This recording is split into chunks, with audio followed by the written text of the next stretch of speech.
Welcome. Welcome. Welcome back.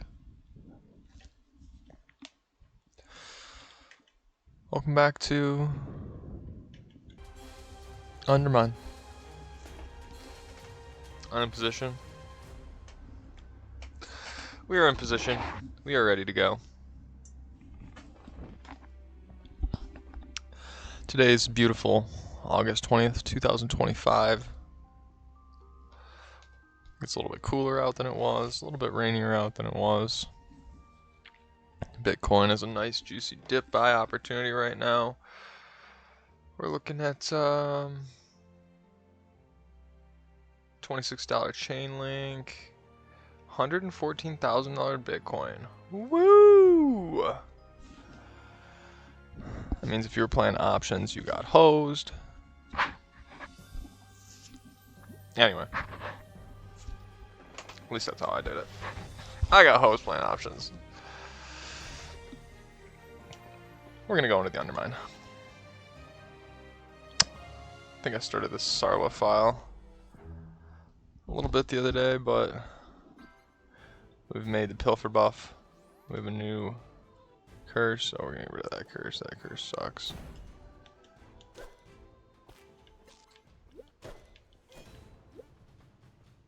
And I think what we're doing is we're not getting the gold.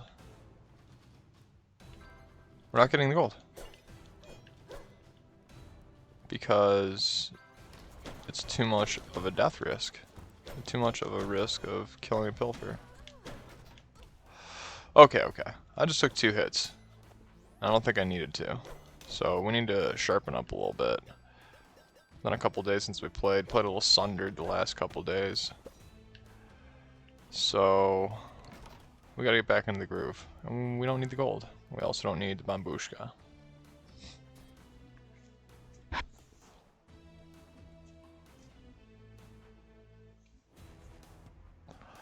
That's what it's called, Bambushka. I was calling it the Bombchu, but it is indeed the Bambushka.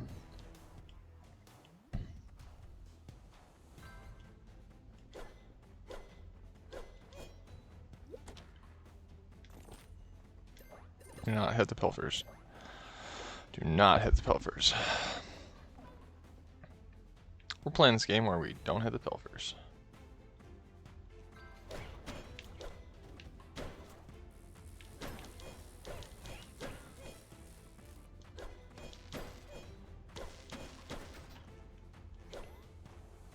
And we don't get the gold. We don't need that gold.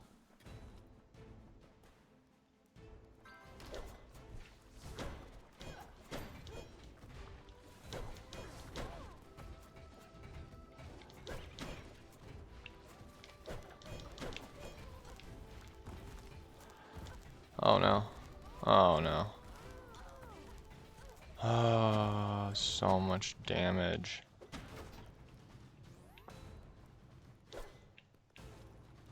Ooh!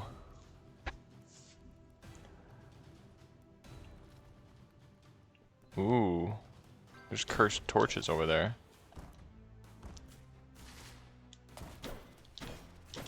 Oof, that guy got me. Thought I could be quick enough to get 3 of them. It's not the case. Watch out for the Pilfers. Okay. Oops, watch out for the Pilfers. This is the room where the Pilfers are. That's right, this is anxiety game once again. Where we try to remember not to hit the Pilfers. And don't let one sneak up out on you. Okay, so what we're gonna need is a bomb. And I guess a key.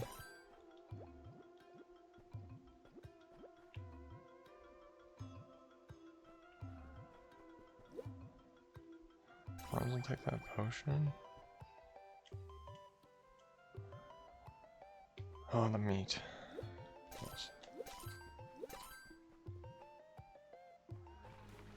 So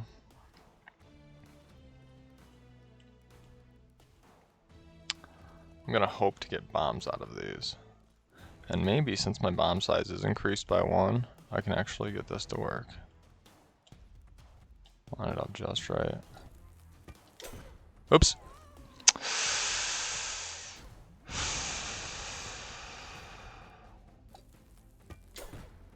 Oh my god, again!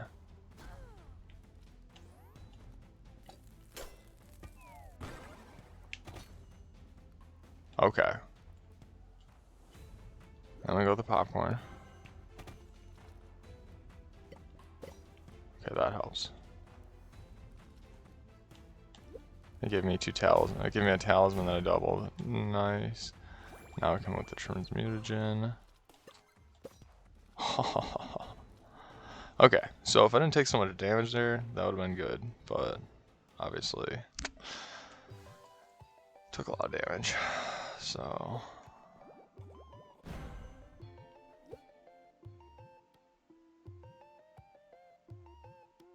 sure.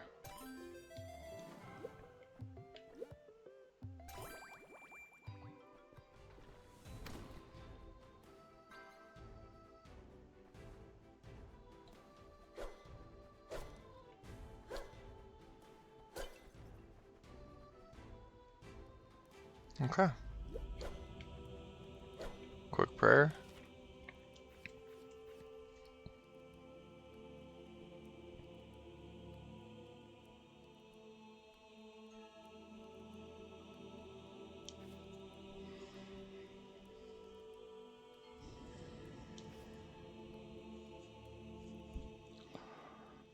Now let's keep the healing going. Alright, at this point, I'm gonna turn on the podcast and we will learn about Bitcoin as we mine away here in the Undermine and try not to hit the pilfers.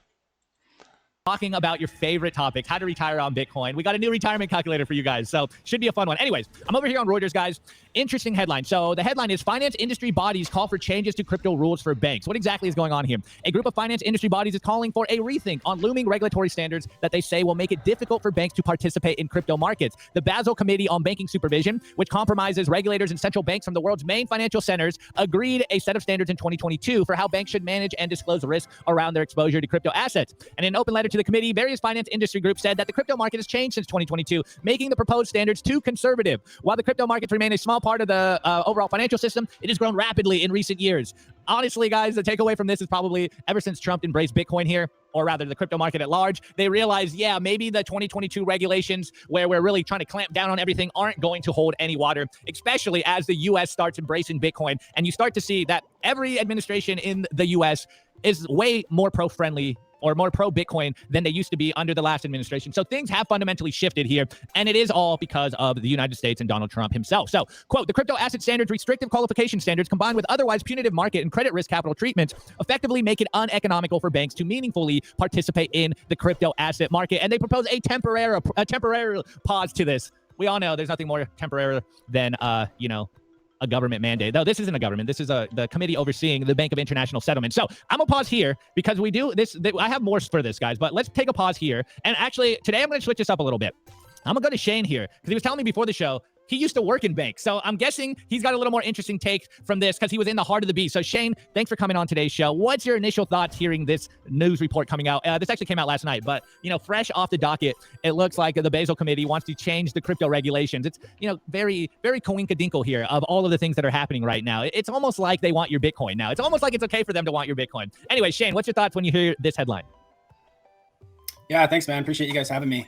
Yeah, I mean, at the end of the day, the banks, they see that there's money that's being left on the table because these rules are so egregious that nobody's going to give them their assets. No one's going to hand over their Bitcoin to a bank who has these kinds of rules, restrictions. And so the banks are going to struggle to ever adopt any of the kind of trading, custody, lending, or other services where they can actually profit from holding the Bitcoin.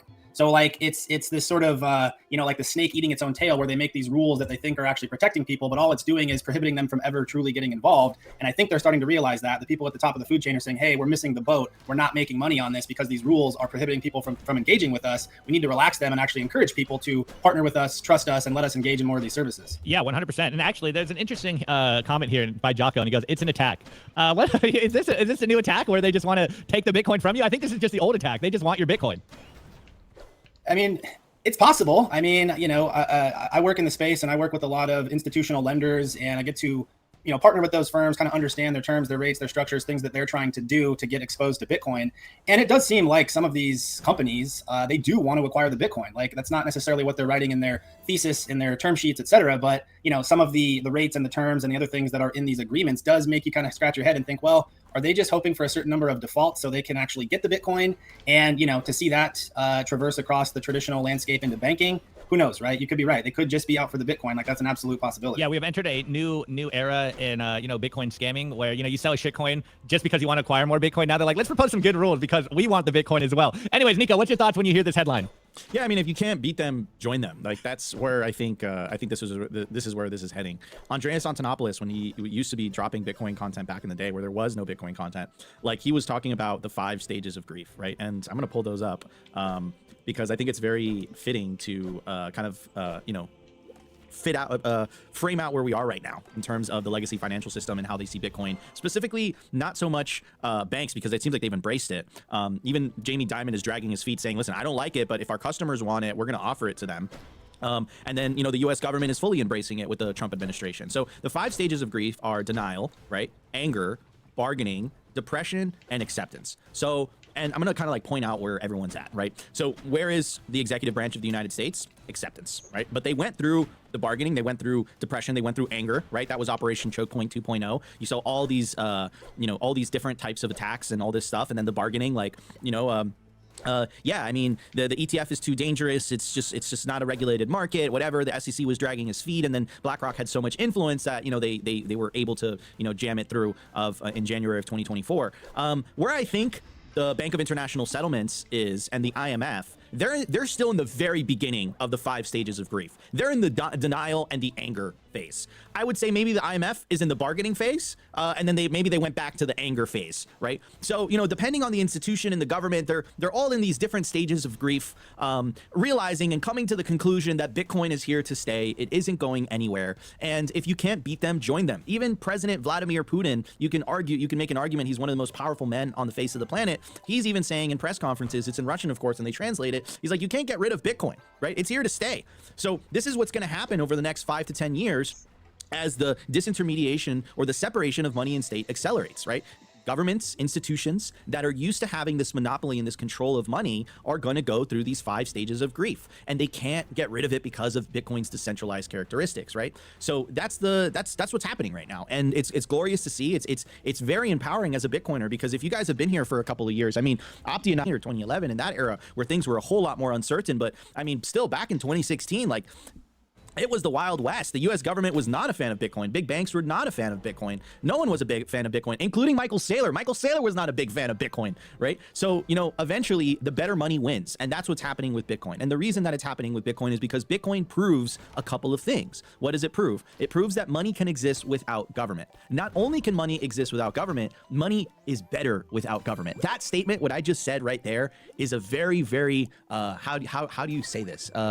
It's, you know, it's extreme, right? Could you imagine, you know, like that strikes, that brings fear into the hearts of politicians, right? Because a lot of the power that politicians have is from the power of the money printer. And what happens if all of a sudden they have to actually start doing good by their constituents? Because if not, they get elected out of office, right? Do you think it's a coincidence that the most popular president in the Americas, Nayib Bukele, made Bitcoin legal tender and all of a sudden he's the most popular? No, what you have is you have an alignment of incentives. But the people that have been benefiting from this crony system, this crony capitalist system, of course they don't like Bitcoin. Bitcoin, it literally puts up a mirror. It highlights the fraud. It highlights the inefficiencies. It highlights the hypocrisies, right? So yeah, I think, you know, they're going through one of the 5 stages of grief, and it's glorious to see. I think they're in the bargaining phase, to be very specific, Opti, because as you very astutely pointed out in the very beginning on yesterday's episode, we pulled up a chart. We pulled up an image describing the BIS is like, look, there's different types of Bitcoin. There's like clean Bitcoin, then there's tainted Bitcoin, you know, and then now they're like basically, you know, they're more open-minded about it, right? That's called bargaining in the 5 stages of grief. You know, after this is depression. Maybe Augustin Carson, maybe this is part of the reason that he quit. He was like, I can't beat Bitcoin. Anyways, Opti, what's your take on all this, brother? No, yeah. I mean, and going further, I actually like that you brought the 5 stages of denial up here, because I think we are getting to the stage of acceptance from the Fed. And that leads me to the next story I have here, which is another interesting story here. Fed's Bowman suggests allowing central bank staff to own a small amount of crypto products. So the Federal Reserve's top regulator official suggested on Tuesday that central bank staff should be permitted to own small amounts of crypto products, arguing experience would better inform their work policing activities in those financial markets. Fed Vice Chair for Supervision, Michelle Bowman, said easing restrictions on staff investments may also help recruit and retain expert bank examiners, and quote, de minimis holdings of crypto and other digital assets would help staff develop a working understanding of these products. Going further, she goes, quote, there's no replacement for experimenting and understanding how that ownership and transfer process flows, she said in prepared remarks delivered to a crypto conference in Wyoming. I certainly wouldn't trust someone to teach me to ski if they've never put on skis, regardless of how many books and articles they have read or even wrote about. Okay, first takeaway is, I mean, it sounds to me like the Fed just admitted that they don't know what the hell this Bitcoin thing is, and maybe we should use it so we can understand what this thing is we are regulating. And then on the second one, it does seem like a acceptance of this idea. Hey, this isn't going to go away. So we should probably, at the very least, interact with the system versus sitting on our high hill and being like, this thing is bad, this thing should never be used, this is for criminals and money launderers. Now they're like, the U.S. is embracing it. We should probably use it. We should probably allow our members and staff members to use this, because this is where the world is going. And if we're going to be, the head regulators here, or one of the central banks in the world that is basically mounted with the job of combating this stuff, of course, they're not a regulatory body, but they understand where this is going. It does seem like the, stablecoin, aka Bitcoin dollar thesis is playing out in real time. They're like, look, we're going to interact with this Bitcoin thing in one way or another. We should probably, at the very least, use this in some way. And then the second one, the second point, or maybe a third point now, I forget how many points I've already kind of said. She said something on the lines of, maybe we can retain better talent here. I don't think any Bitcoiner is going to go work for the Fed, but I like the wishful thinking here. This does kind of lean to the idea of this being an acceptance phase. It's like, all right, this Bitcoin thing isn't going away. As hard as we try to kill this thing, as hard as we try to kind of scare people away from using this thing, it is catching on a lot faster than we could have ever imagined. We should probably get used to transacting with this thing at the very least, or, maybe try to get on that Pelosi train. Maybe we can at the very least just save in this Bitcoin thing if it's going to continue to go up. Maybe we could capitalize on this a little bit. So 2 interesting things. Of course, the Basel Committee, which it basically proposes stuff to the Bank of International Settlements. We all know what happened last week. They're trying to basically tag and bag Bitcoin and say there's tainted Bitcoin, non-tainted Bitcoin. We have on the same day, basically, Google Wallet or Google App Store saying you probably, you're going to get banned if you have a non-custodial wallet app on our platform. Now, the following week, they're like, actually, we should probably embrace this thing. It seems like the knee bending is happening at warp speed here. And we just got 2 big signals from, one of the biggest banking committees. Again, they cover about 90% of the world's banks. And then the U.S. Fed saying, we should probably let our staff members hold this thing. Like, if we're going to, be the big bad boogeyman, the police here, we should probably know how to use it. Like, we should probably understand what this thing is before we try to regulate it, before we try to cancel it. So, look, one of these stories together is probably like a nothing burger, but them combined is just showing the banks are bending the knee. They're starting to see the writing on the wall, and they realize, hey, if we don't adapt to this thing, we are going to get left in the dust here. And that doesn't even account for all the things we're seeing from Scott Bessent, kind of embracing stablecoins. He's been echoing since July. Trillions of dollars are coming into stablecoin markets. There's a new push right now for, of course, stablecoins because they buy treasuries. We know the U.S. government is hurting because no one wants to buy treasuries. And now all of this is coming together, in one road here, and it's all going to go into Bitcoin. Whether they know it or not, all that capital is going to eventually end up in Bitcoin. Anyone with a brain doesn't want to hold treasuries right now. They see the markets, they see what we see, and they're like, yeah, I should probably hold this Bitcoin thing. So I think they capitulated twice here. They're like, yeah, we need to use this because we're going to regulate this, or, we're going to police the world around this Bitcoin thing. And then they're like, yeah, maybe our staff members shouldn't be holding treasuries because these Bitcoiners are going to be the ones with all the money here. So maybe we should allow them to hold some Bitcoin. Anyways, my tinfoil hat is off here. I'm going to pass it to Nico. Nico, you've been known here on the show for saying that it's okay for the Trump administration to hold some Bitcoin. It's aligned incentives. Are we seeing aligned incentives from the Fed now with Bitcoin, dude? Like, no. Are we being co-opted, or are they bending the knee? Are we winning so hard, or are they co-opting us? What's the tug of war here? No, so I really recommend you guys watching my interview with Caitlin Long. And Caitlin Long's really been in the vanguard of this because her bank, Custodia Bank, was one of the first banks to apply for a federal banking charter, and it would be a Bitcoin native bank based out of Wyoming. I believe Kraken is applying for a federal banking charter as well. And the Fed essentially denied her federal banking charter, and that order came from the White House. And the Fed ever since, you can make a very strong argument that they've been acting politically. Now, one of the Fed members actually resigned the other day because originally in the beginning of the year, it was the Democrats outnumbered the Republicans. And we know the Democratic Party Democratic Party's stance on Bitcoin that I don't think is monolithic, but a lot of it is driven by the Elizabeth Warren camp. And we know how Elizabeth Warren feels about the entire industry. She wants a central bank digital currency, but I think there's a lot of things that are happening behind the scenes. Do I think that resignation of a Democrat Fed board member was a coincidence? No. Do I think it's a coincidence that that Trump showed up to the Federal Reserve with Jerome Powell and just kind of embarrassed Jerome Powell about how much money they were spending on the Fed building? Like it was like $3.1 billion. Like what type of building is that, bro? Like a $3.1 billion renovation? Like holy cow, like what is that? That's crazy. And of course, like this is the art of the deal. This is maneuvering. This is very similar to, you know, when Trump received Putin in Russia, you know, like he came in there, like Putin walked off the plane on the red carpet and there was a B-2 bomber and F-35s flying right overhead. Like it was a show of force. And Trump's known for this. He's known for making deals, right? And what we have to understand is that even though it shouldn't be like this, but the reality is it is like this. Even though Trump was duly elected by the American people and the Republicans won the House and the Senate, there is still a bureaucratic class that I believe runs the country. Some people call it the deep state. I call it the administrative state. But essentially what it is, it's an unelected bureaucracy that remains employed regardless of who's president. And it seems like they run the country, right? And that's really the curtain that's being pulled, the curtain that's being exposed. And they have a tremendous amount of influence over regulations, right?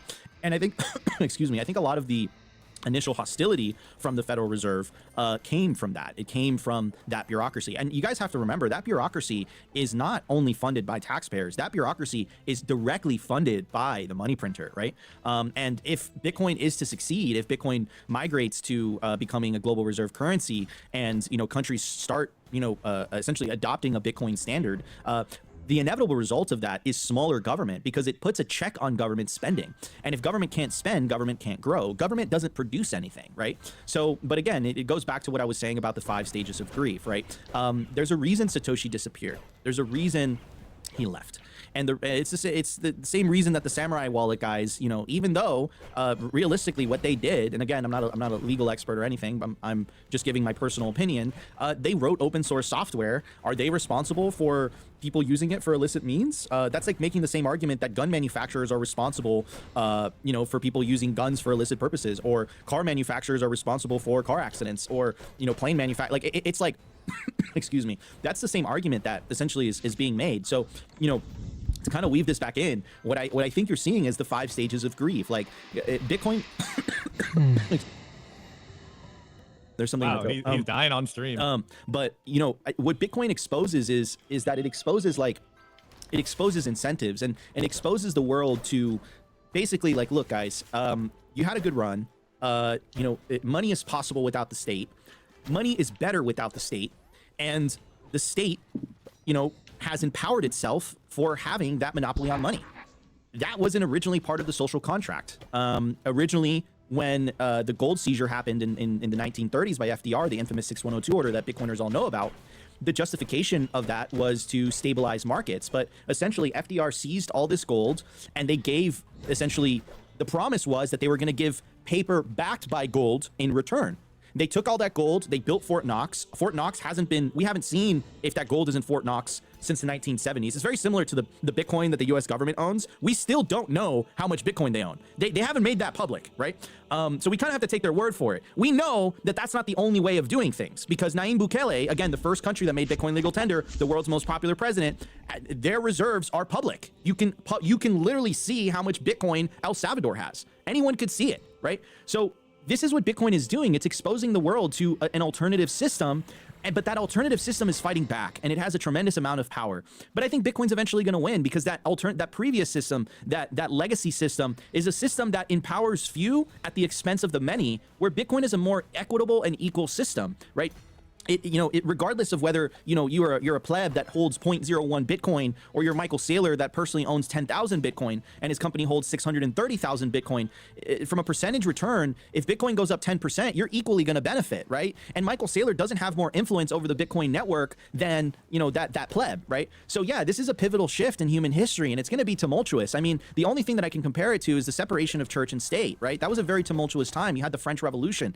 It wasn't exactly, you know, the most smooth transition in systems, right?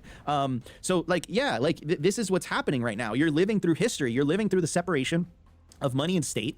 And obviously the incumbents are not too happy about it. Anyways, Opti, I'm going to pass it on to you while I drink some water. Yeah, you probably shouldn't have eaten those cookies. Anyways, Shane, what's your thoughts on the Fed governor saying that staff members should be holding Bitcoin?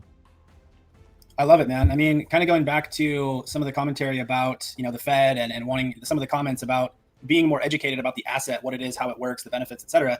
If you zoom out and you actually look at who are the 3 banking regulators in the country, the Fed is one of the banking regulators, right? Yep. So the Fed, the FDIC, and the OCC, that is who manages all of the banking institutions from a regulatory standpoint. Well, okay. Now go to conversations you hear about the term pristine collateral, right? If you guys don't know who CJ Konstantinos is, I'm sure everybody does, but go listen to him talk about pristine collateral and how Bitcoin fits into the banking system. The missing link there currently, though, is there are no risk and underwriting models within the traditional banking system that actually value Bitcoin properly based on its future CAGR, right? And so if the Fed and if Fed board members are saying things like this, to me, that means they want to learn more about this asset so that they can understand those long-term implications and figure out how to regulate it so those risk and underwriting models can evolve to properly value Bitcoin and its future potential and future growth, et cetera. And I think that's when we'll start seeing some of these spreads, some of these borrowing rates on Bitcoin come down. Right now, you're talking, anywhere from 8, 9, 10, 15% to borrow against your Bitcoin. Well, once the traditional banking underwriters and risk models and things of that nature evolve, and once there's some more regulatory frameworks and other rules built around that, I think that's when you start seeing, the pristine collateral form of Bitcoin emerge in some of these lending and other more traditional banking products. Incredible insights. That was great. That was awesome, Shane. It goes to show, like, when you work at a bank and you work in the belly of the beast and you become a Bitcoiner, you do get to see, the 5D chess being played out in real time. So that was great, man. Absolutely love it. All right, guys, we have a jam-packed show for you guys, but before we move on, I do want to remind you guys to smash the like button, subscribe to Simply Bitcoin on YouTube, Rumble, and Twitter, and of course, drop a comment on this video. What do you guys think of the show?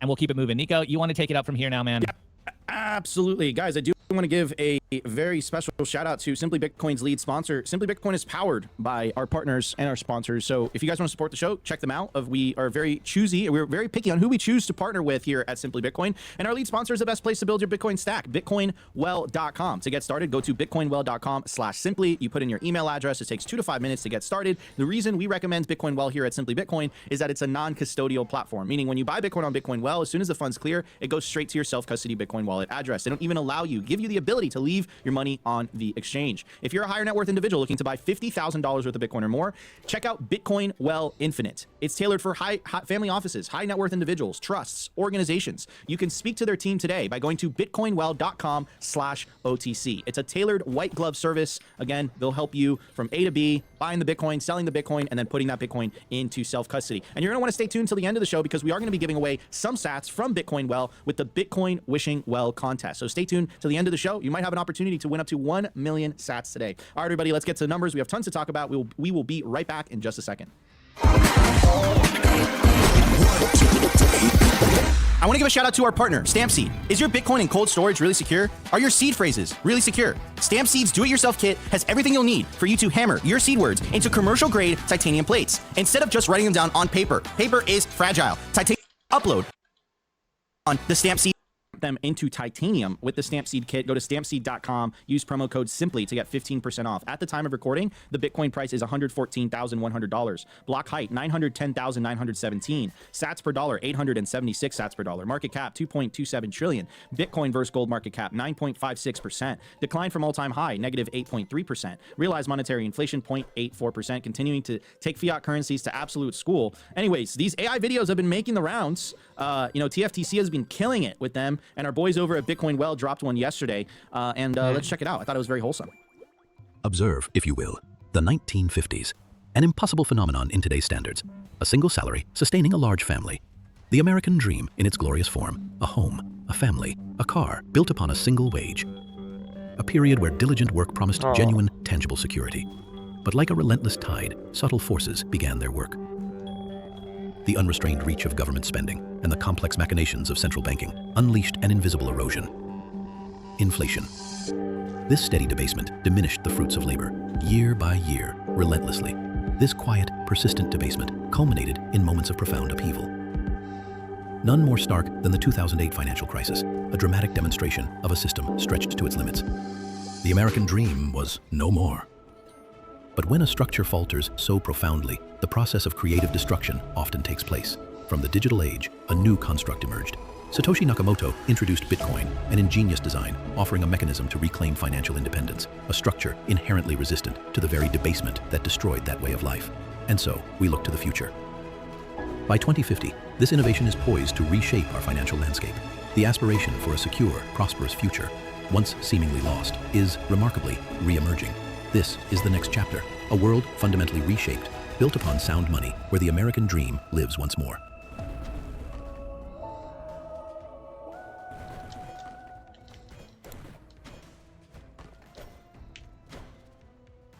Nice, very nice. Much better than the Coinbase one, bro. At least it wasn't a musical. God damn. That made me, you know, it gave me hope. We didn't lose like 50% of our viewership. It seems like you guys are enjoying the video.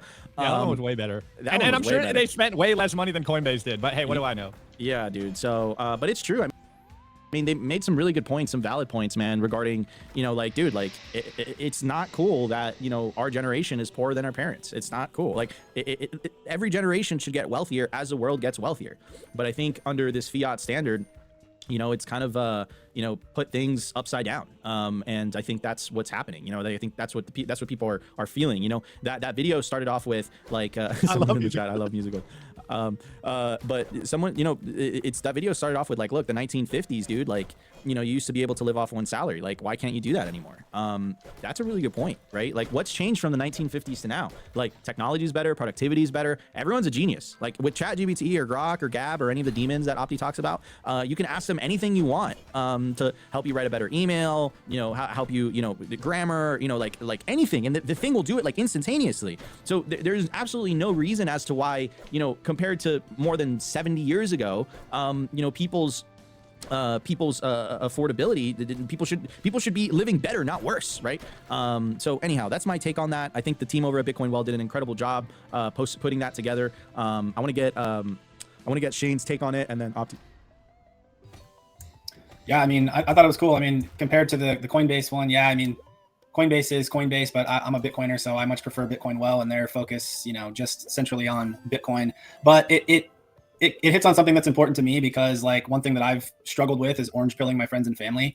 And I have found that through the, I don't know, 20 Bitcoin books and investing and monetary history and the Federal Reserve and how money works and all the things, right? All the pods, watching Luke and Lynn and Lavish and all the people. It's like, okay, how do you distill that into a story that actually makes sense and you can have like an elevator pitch that connects with people? And I really feel like that's what hits home with people, is just getting them to at least understand the high level impacts of this whole monetary inflation, you know, system that we live in, monetary debasement, kind of the history of it and how it shows up in our lives and some of the impacts to our lives. You know, Mahler's had a fantastic speech at Prague this year where he actually took that approach, right? He said, my girlfriend told me not to do this, but I'm going to do it anyway. And I thought it was the best presentation he's ever given, because he didn't just talk about Bitcoin. He talked about why the money's broken and how that shows up in our society, you know, with people, with families, with health, with happiness, with education, with employment, all the things. And I think that's been the most effective way for me to try to orange pill people, is to get them to at least understand some of that at a fundamental level. Because once you get the problems, well, what's next? Okay, now I kind of want to understand the solutions. Boom, now we can geek way out on Bitcoin. Absolutely. Amen to that. I think that was beautifully put. Opti, what's your take on this? Better than the musical, right?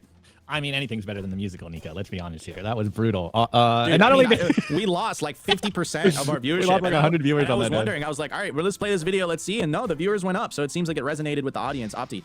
Yeah, no, I mean, like Shane was saying, I've noticed this as well. I've been saying that on this show for a long time now, that a lot of the orange pilling that we do with our friends and family aren't as effective as we think they are, is because we don't pick the right pain points here, and we're not meeting them where they are. And we usually start with, you know, the Fed and money printer and stuff, but like that is even way too far down the line for people to really understand. Like, remember, a lot of people can't think in second order effects or second order thinking here. They just think of the instant moment that they're currently living at. They're just looking at the problems in their own lives. They don't need a whole historical account of all the central banks and, you know, what money printing has done to money, or, you know, starting in 1913. That's just like too far for most people to relate to. But what Bitcoin Well did here, I think, was very good. Like, not only was it cinematic and it felt like a movie trailer, but it is identifying the problems that people are talking about currently today. If you talk to most people, I'm sure if you did a poll out there, you just start asking random people, and they're comfortable with you, because you can't just like ask strangers like, what's your biggest problem in life right now? They're like, get away from me. Who are you? Like, you stink, dude. Get a new pair of shoes. What are you talking about? Like, hey, you're homeless. Why are you asking me about my own problems? You probably have some more. No, I'm trolling. They would probably say a lot of the things that Bitcoin Well just hit on is like, there is a crisis going on right now in a lot of different factors of our society. And yes, to us, it's very obvious that it comes from the money. But until you can kind of, you know, get them emotionally attached to what the problem is that they're personally feeling and what the solutions are, yeah, I'm actually not homeless anymore. They're not going to really dive deep into Bitcoin. I mean, I was thinking about my Bitcoin story this morning.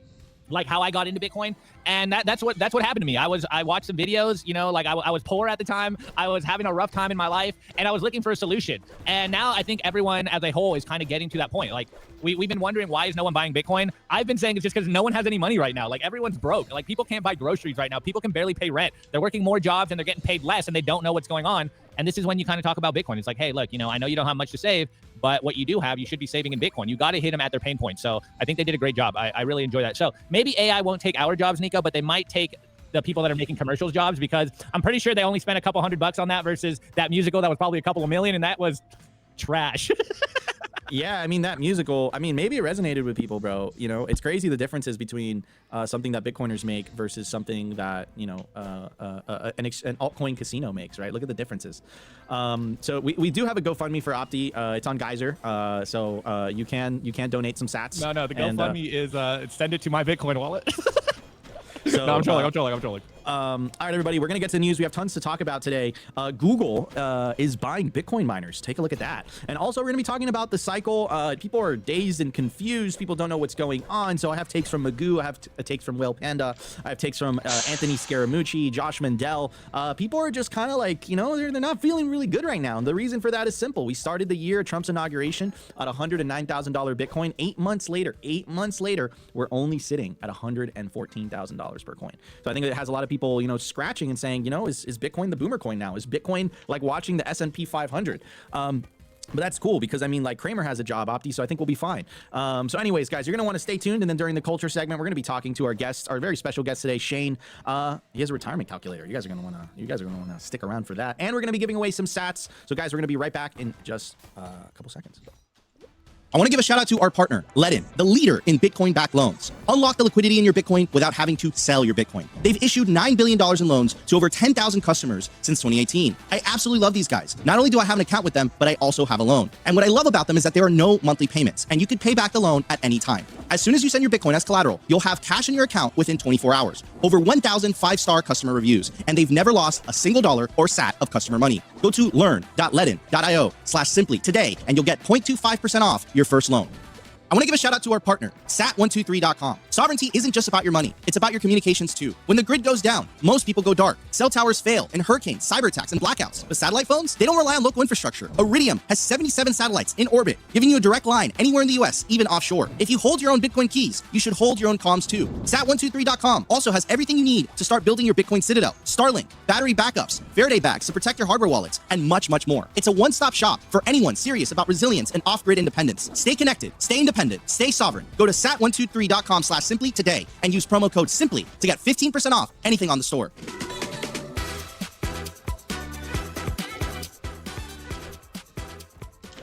Everybody, we are back. So I would say the big news is Google buys 4% of TeraWulf.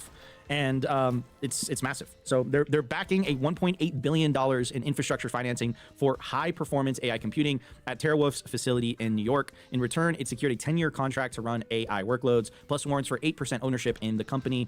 And it goes on to say that a lot of people are perhaps a little bit confused, and they're just like saying like, okay, like, wait a second, so like, isn't TeraWulf a Bitcoin mining company? And the answer is yes. But what a lot of Bitcoin mining companies are doing right now, because essentially they're experts at building high performance data centers, they're pivoting to AI, right? Our personal favorite, of course, is Hive. They're the best in the business. But I thought this was noteworthy that Google is buying a portion of a Bitcoin miner. Anyways, so I do want to talk about the cycle because I think a lot of people are just kind of like, you know, demoralized, like they're getting kind of bored. They don't know what the F is going on. Here's Anthony Scaramucci. He has some thoughts about where he thinks Bitcoin's going towards the end of the year. And then I have some thoughts with some other community leaders as well. And then we'll do kind of like a round table discussion about it. So let's check out this clip. I mean, listen, there's been pain and euphoria in the Bitcoin markets over the last 5 years. I think what's happening now is lots of consolidation and institutional adoption. So if you went to a conference like this 3 years ago, it was mostly retail investors and CEOs working in the layer one blockchain space. today it's lots more institutional investors. So that's finally starting to happen. If you look at the numbers on something like the BlackRock ETF, the IBIT ETF, you can see now, Andrew, there's lots of institutions coming in. So what's interesting is that some of the whales have been selling. So I know I've seen your interviews with Michael Novogratz and the 80,000 Bitcoins that sold last month. And so there's a consolidation story happening. There's a change of ownership story happening. But I think we're going higher just because you just look at the math. There's just way more demand than issued supply of Bitcoin or existing overall supply in the marketplace. So we still maintain our price target between 180 and 200,000 by year end. And I think that's a cautious price target, by the way. I think there are people that are way above us, those levels. But I just think it's a function of buying in only 450 Bitcoin. So let me know what you guys think. Do you guys still believe we're going to hit 200K by the end of the year? I mean, Bitcoin has this way of just, kind of doing things that no one expects, right? It crushes expectations, but sometimes, it does the exact opposite when everyone is kind of depressed and sad and, we're in the pits of a bear market. And then all of a sudden, we're in euphoria phase. It tends to drive a little bit some people crazy like me and Opti. It explains a lot of me and Opti's behavior. Anyways, here's Josh Mandel. Josh Mandel infamously, or better said, famously, said, he predicted 444K Bitcoin. Josh Mandel got famous for being very, very accurate with a previous prediction to the day, right? So he predicted a price and he said a day, and then it was exactly accurate, which was like completely surreal. And then he just came onto the scene out of nowhere. And here are some of his thoughts. I still believe in 444K Bitcoin. And I already said inclusion is a done deal. People underestimate the extent to which Bitcoin is faded. Individual noise can manipulate the interior, but the monthly closes are when the policing is heaviest. MSTR is a sale, which can catch the winds of indexation. And indexers transact like they are short gamma. They have no ability to consider valuation measures like MNAV. So, and this is a response to Joey Football. And this is a response to Josh Mandel, and he says, I have made only one fund purchase of any significance in years, the Skibo. I felt guilty about it, but it rides better than MSTR. Oh snap. Joey Football says, so what do you think the end game is here then? MSTR just dies? And then that's when Josh Mandel replied, no, MSTR is not going anywhere, which is exactly what I said on yesterday's show. But the smaller Bitcoin treasury companies, I do believe a lot of them, when this cycle's over, when the bear inevitably hits, a lot of them are going to go poof. But I think the big three, Nakamoto, Jack Mallers 21, and of course, MicroStrategy, they're not going anywhere. I saw Tyler Durden post something I thought it was really funny, which is like, MicroStrategy is too big to fail. I mean, they just have first mover advantage. They have so much Bitcoin. They were able to get some of the most favorable deals. So like, unless Bitcoin crashes to like $1,000, I don't think MSTR is going anywhere. We also got a super chat from a fan. Appreciate the $11.11 Canadian shekels for Opti steak dinner fund. And could you pull up the other one? From Ron P, $10. Opti needs money. Please send super chats daily, Monday through Friday. Guys, I am not homeless. Nico was trolling, okay? But I appreciate it. Thank you, guys. So this is all going to getting Opti outside of a bridge in Miami, and we are getting him in a nice apartment. Anyhow, I do want to pass it on to Shane. Shane, what are your thoughts on this, bro? What's going on with this bull market, brother? Because what realistically happens the year after the halving is Bitcoin tends to pump. That seems like that hasn't been the case this time. Yeah, and I'm a left-brained guy, so like I look at everything in sequential, rational, scientific, metrics-oriented ways. And the one thing that I can't get out of my mind is that the past 3 cycles, the overnight or the Fed funds rate has been like we were in a zero interest rate policy regime, so borrowing costs were basically nothing. And so what does that mean? Well, it means that credit card rates were cheap and the ability to refinance your home mortgage was easy, and consumer liquidity conditions were extremely loose. People had easy access to cheap money. And then you fast forward to this cycle and like, yeah, sure, it still follows the same halving, the same presidential election, all the things, but look at the monetary policy, right? We've been historically high, with the Fed's rate hiking policies, to tamp down the inflation after COVID. And that has prolonged, I think, this cycle. I could be wrong, but like, I can't stop thinking about just how different this monetary policy regime is compared to all of the other cycles where we've been at this time. So what does that mean? For me, it means, well, if we are going to get a retail-driven euphoria that gives us a blow-off top like every other past cycle, well, then the consumer liquidity conditions have to be much looser. People have to be able to go out and roll all their debt, push up their credit card balances, consolidate their credit cards into cheaper cards with higher credit limits, refinance their mortgages, go buy new homes, and kind of just get the liquidity, resources sloshing around in the consumer sector a little bit more. Because right now, like, people are broke and they're not really pushing the price up at the margins at this point in the cycle like they have in the past 3 cycles. Or so that is my theory. And of course, I could be completely wrong, which if I am, please come dunk on me on Twitter. Opti, what's your take? I think that was a very spot on. Yeah, no, that someone said in the audience. 100%. I agree with what Shane was saying. Is like, last couple of cycles we were in a easy money regime, and now the money is tightening up, and we actually saw another metric drop. I believe it was last night, but it's been circulating Twitter this morning. Like, reverse repo markets are the driest they've been in a long time. So where the money has been parked when there was too much liquidity is now drying up, which means the liquidity is drying up globally right now, at least in the US. We're talking US reverse repo markets right now. And so if you can kind of connect these two, Bitcoin's going to need basically a new injection of liquidity from somewhere else, and we don't know where that's coming from. That's like the big question here is, like, will it come from retail? Will it come from the corporate treasuries? Will it come from the nation states? Like, essentially some new like bulk buyers need to come in here, whether they're buying in in huge sizes or it's a wave of retail coming in here. There's not, the liquidity is drying up right now. And of course, we all know Bitcoin reacts to global liquidity, or you could just argue it reacts to the US liquidity here. But that's what we're seeing. We're seeing not only are people broke, but the free money is not there anymore. And this is probably why the price of Bitcoin is so stagnant. And I don't know if you pulled it up, Nico. Sorry, I was chatting. I was being very distracted by the chat here. We're having a really good time over here. But did you pull up the Whale Panda chart? I don't know if this is true. Oh, let me pull that up. I don't know if this is true, but it could explain what is going on here. So read the tweet. Or here, I'll read it. So Whale Panda, again, a notorious shitcoiner, but he is kind of Bitcoin adjacent. I think he's complaining because he's probably got huge bags of shitcoins and not Bitcoin right now. But he goes, there are no Bitcoin buyers in this market, absolutely zero. Or if they aren't buying actual Bitcoin, which really leads to the idea of paper Bitcoin summer. And what exactly are we looking? Can you full screen this, Nico? So I can read kind of these indicators here and what are we looking at here? You're too zoomed in.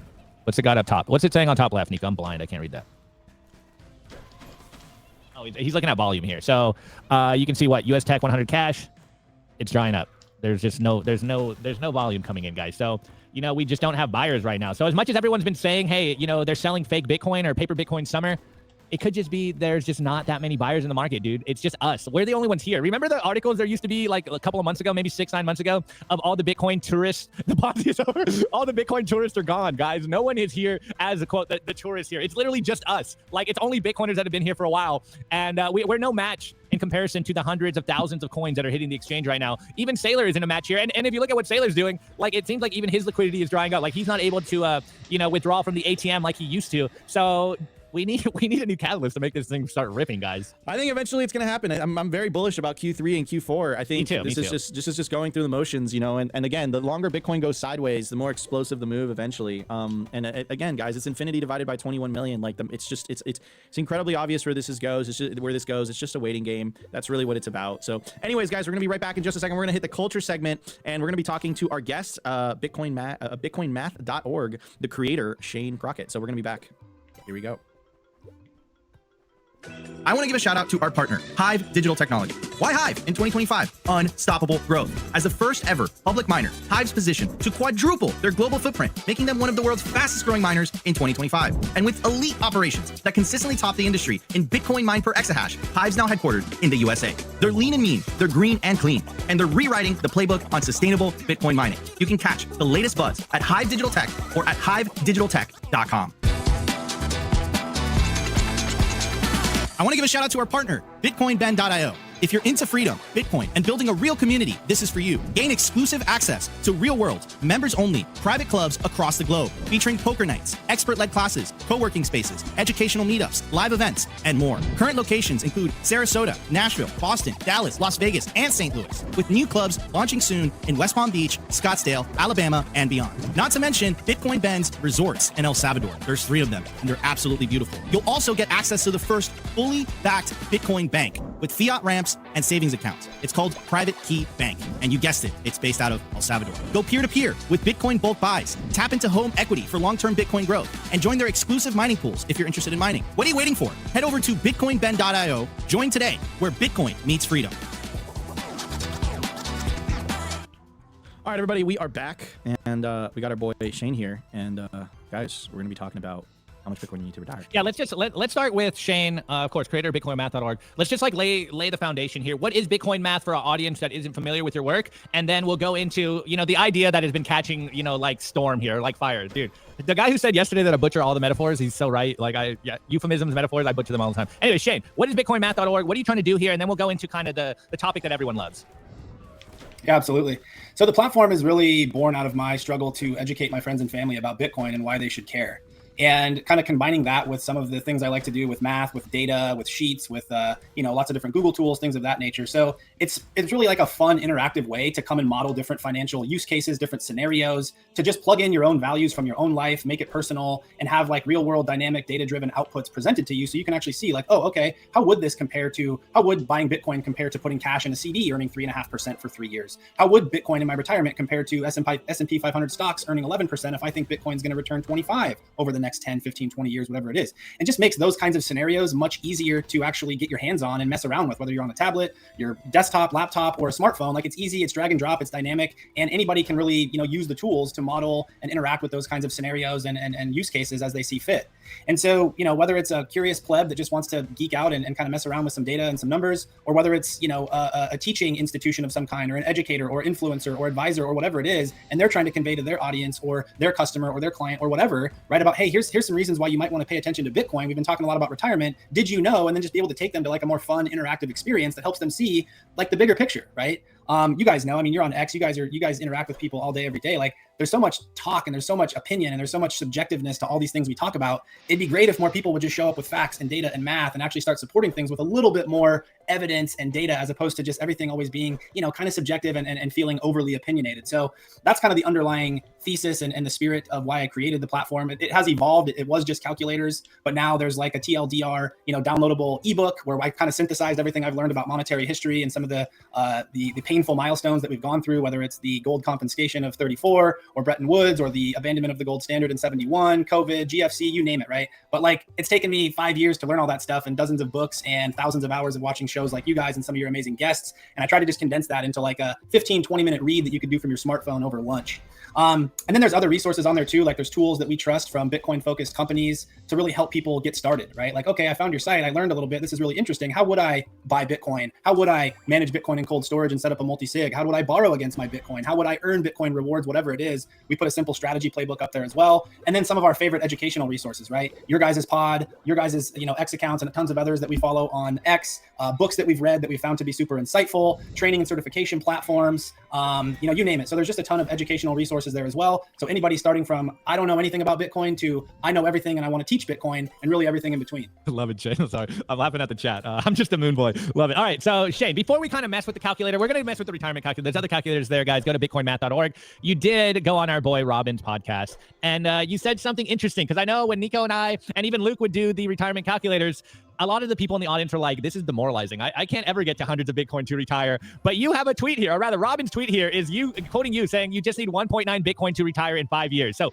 before we mess with the calculator here and you guys could give some metrics and stuff for that, how did you come to this number? So that number was actually from Robin inputting his data into the calculator. So he right? doxed So himself? he went in and said, well, yeah, he went in and he said, well, okay, if I need this much money every month to live, and I think inflation's going to go up by this much, and I think I'll borrow at this rate. And then he's pretty bullish on Bitcoin. So he set his CAGR pretty far out. He's, Saylor's bull case 37%. So in that scenario, right, if you're super bullish on Bitcoin, you don't need a ton of money each month to pay your bills. Then based on how I've set up the model to show a 30% LTV loan and 50% LTV loan really in perpetuity, he only needed 1.9 Bitcoin to retire. Amazing. Okay, let's play with this calculator. So which calculator were you using? Was it the cash savings or the retirement savings? So go down to the third section there. Nope, keep going down. Oh, this one. Expand that.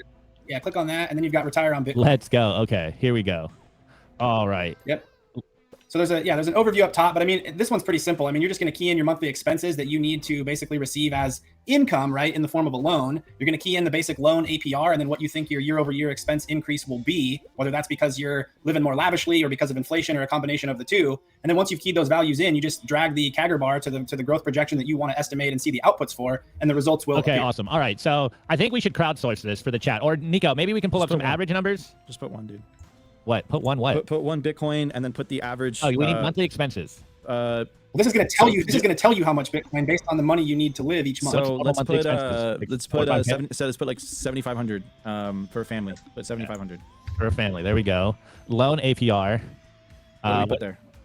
That's It's what you're going to pay to borrow against your Bitcoin. So I mean, I keep it simple and I just put in 10, but this will depend on the lender. It might be 8, might be 12, might be 15, but 10. Let's 10's 10. easy.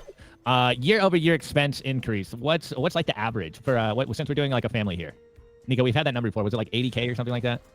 The average income you're saying? Year-over-year expenses for like what you do, a family, single family. This will just be a percent increase. Oh, net so increase. I just Okay. Yeah, I keep it simple with like 5%. But you know, if you think inflation's actually 7 to 10, then that might be a more relevant Well, number. I for your do scenario. in fact think it's it's closer to 7 to 10. We'll go conservative. We'll go 7 here. All right, chat. How bullish are we? What is the Bitcoin CAGR? Is it 10, 20, 30, 40? I know it's been 50 the last 5 years. Are we going to maintain that? So I'm going to crowdsource this, guys. What do you guys think the CAGR is going to be? Actually, we'll start with just like a very a very bearish CAGR here of 10%. Let's see. How do you read this? All right, so that's high. 10% CAGR. Let's see. 5 years. So you're gonna, if you think Bitcoin's gonna CAGR at 10, and you need to borrow $7,500 a month against it to live your life, then you're going to struggle to retire on your Bitcoin, right? And this shows you that because you're borrowing so much more rapidly than the underlying Bitcoin asset is appreciating, and because these values are kept at 30% loan to value and 50% loan to value, well, you're constantly going to be borrowing more than your Bitcoin's appreciating. That's why this curve goes up. But if you go back to the CAGR, now just click it on Sailor's bear case 21% there. Wait, that's 22. Whatever. That's 22%. But yeah.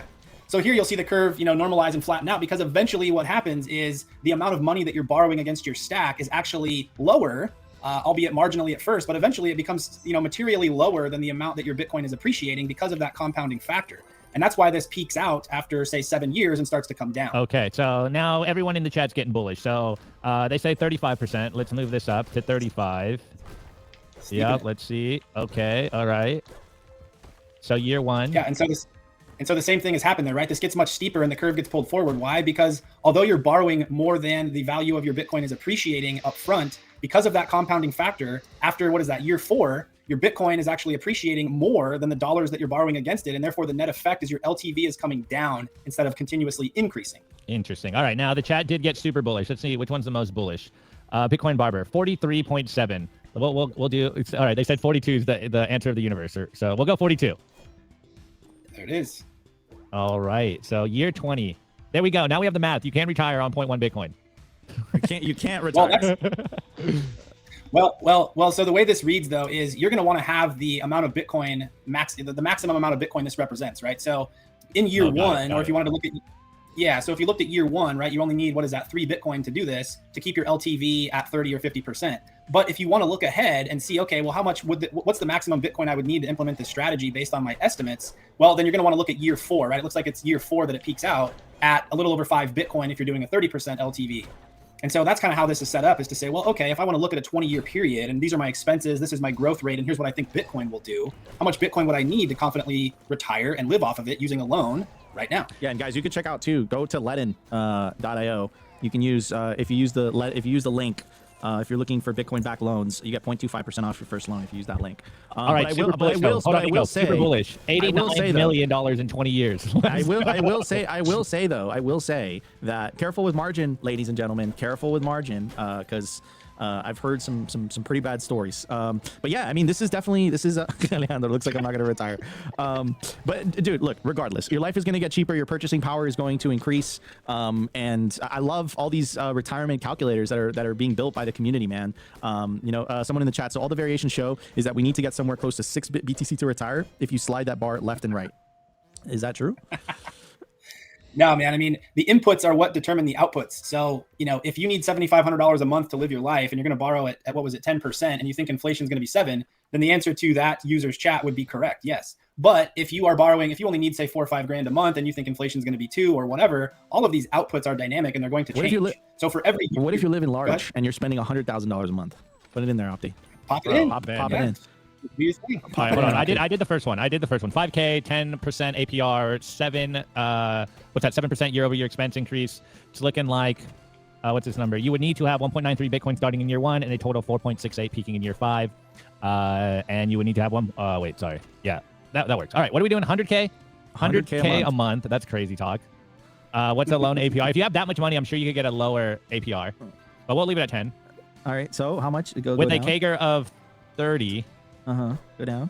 Let's see. You would need 38.5 Bitcoin to start. And it would peak at what? Almost 100? On year 5. Interesting. Anyways. Nico's over here. Interesting. I have 0 Bitcoin. I lost in the Bodhi accent. Ladies and gentlemen, I do want to. My wife's in the back. She's like, "What?" If you guys enjoyed, if we lost it all. If you guys enjoyed today's show, make sure to smash that like button. Go check out BitcoinMath.org by the creator Shane Crockett. He's our special guest for today, and of course, my legendary co-host, who's always optimistic, Optimus Fields. Guys, we'll see you tomorrow for a brand new episode. Take it easy. Today's episode was brought to you by BitcoinWell.com, a Bitcoin-only platform on a mission to enable financial independence. That was a good one. I felt like that was good. No, I don't think decentralization is a problem for adoption. If I understand your question, properly, I think the organic growth of adoption has to do with understanding how it's different, and that spread of information understanding is what's most important. And exactly what you're talking about. This is why this is an important aspect, and this is what I was talking about on stage in Prague. One of the key points is that look, institutions are coming. They're not quite here yet. I mean, we talk about it a lot, but they're not. You see the ETFs, it's not institutions yet. There's some, there are, hedge funds, some really big hedge funds that are using those, but they're also arbitraging them too, they're using them against futures and playing games with them. Bitcoin is quietly cooking up a storm. And according to James Lavish, we are sitting on a ticking time bomb that could send its price soaring to levels most investors can't even imagine. Decentralization isn't holding Bitcoin back. It's fueling an organic explosion of understanding, showing the world how this digital asset is nothing like traditional stocks, bonds, or gold. As of August 19th, 2025, Bitcoin has already broken above $113,000, yet recent dips in volatility are just part of the game.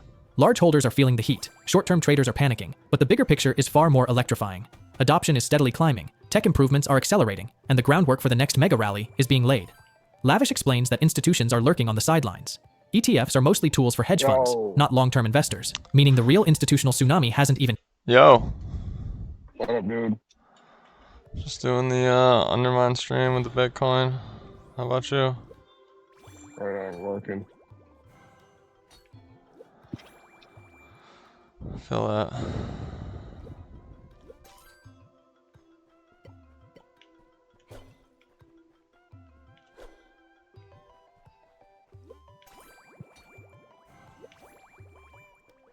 I started up on her mind on today's PS4. Nice.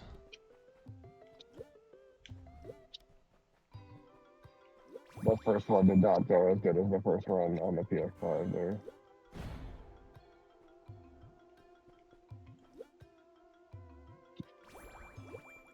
Because that first one, when I got that 500 gold, and then I got the boss down. Yeah. And died on it. Yeah, that didn't happen.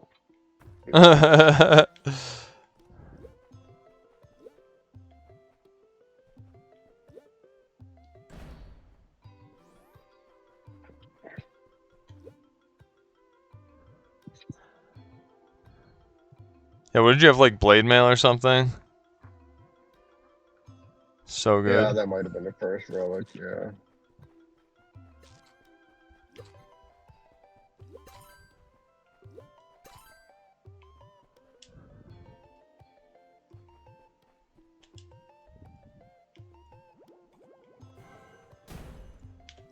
Yeah.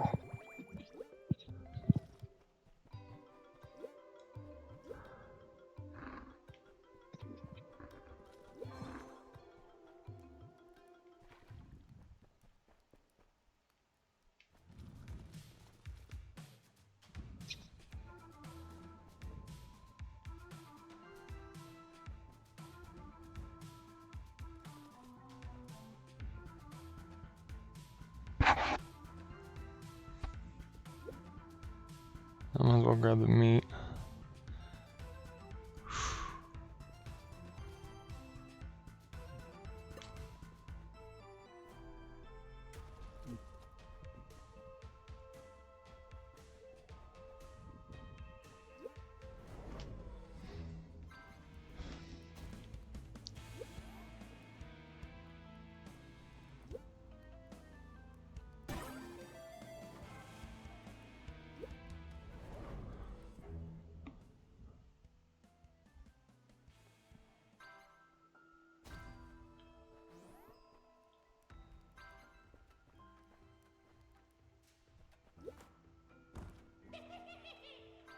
Oh, nice. Dude's driving an RSX S.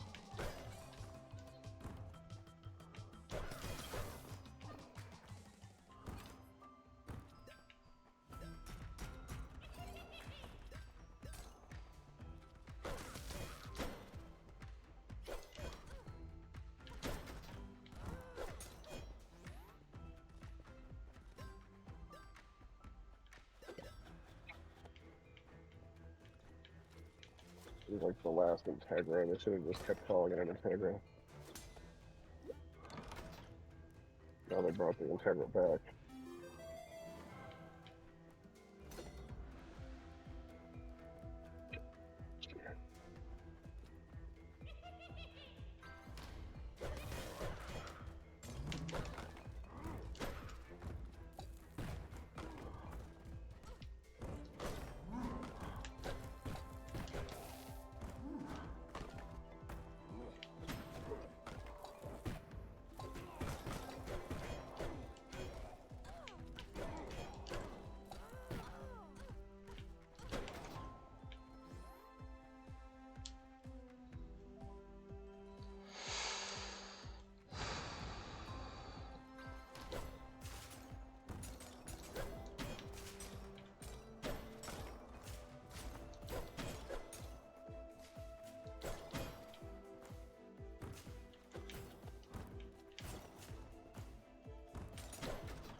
Yeah, this game can definitely be tough.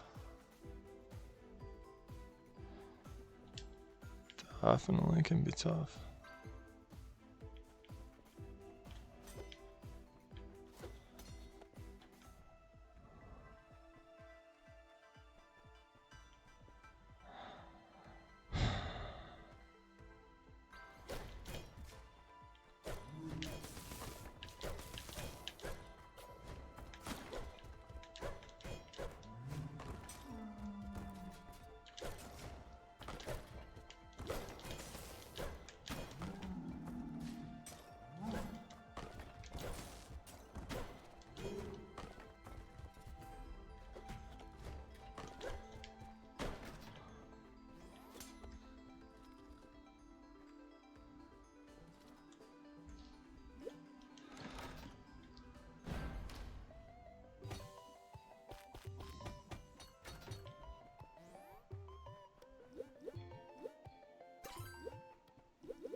One time, California players doesn't know where to go.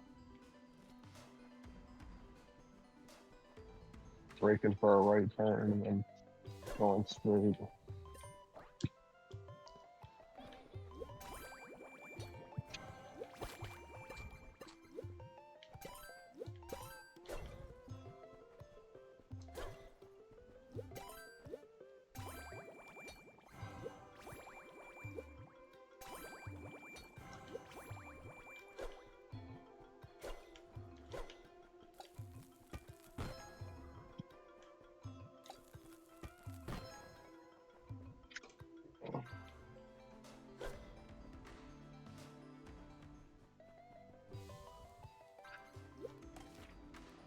Oh, amazing. Oh, shit.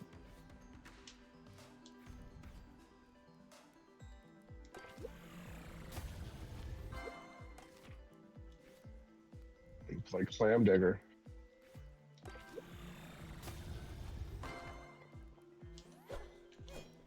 Find parking.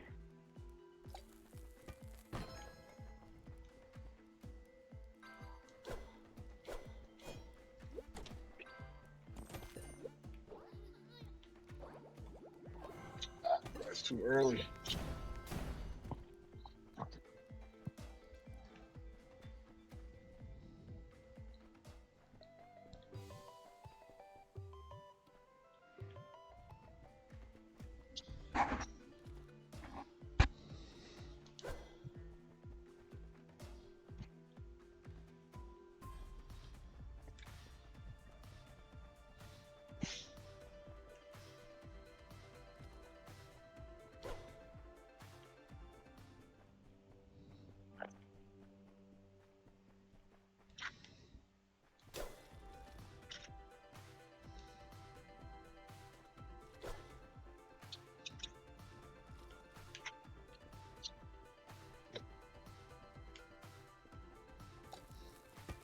there goes the typos right there.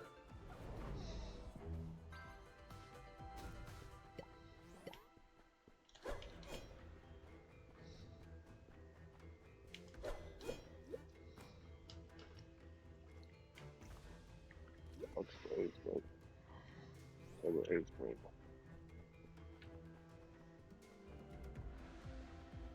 So the point of probably want to pick it automatic.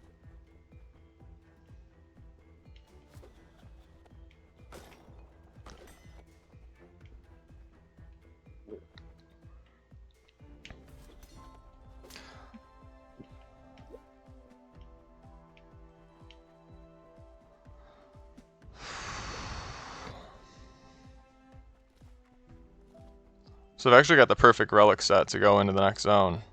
If I can make the correct exit into the pilfer zone and not hit any along the way.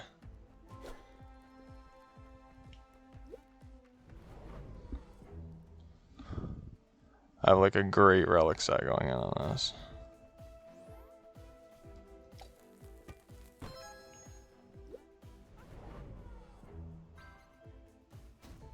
I'm nothing.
Stupid. Never squeezing there.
This run's going pretty well, dude.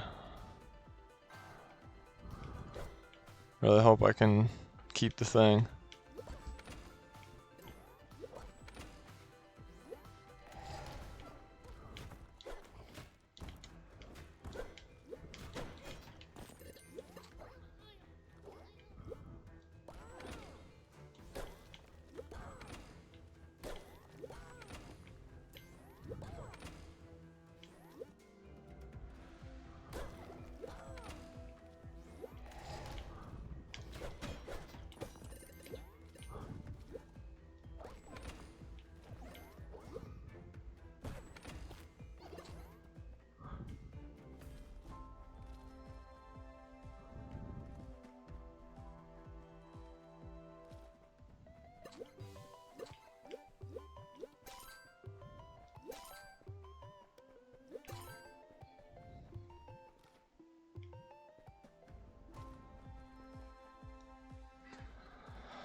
Basically got 4 floors to go.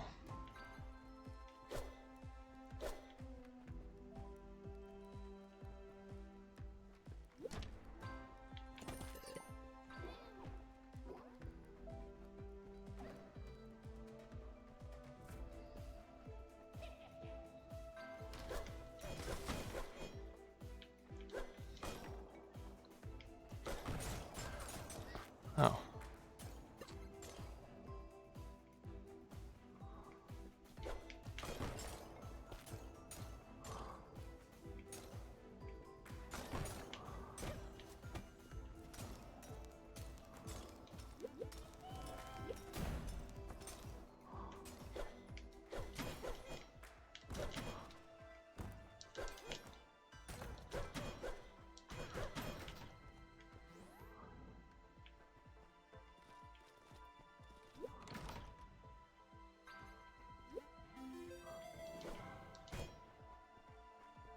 Amazing. I just got another amazing fucking relic.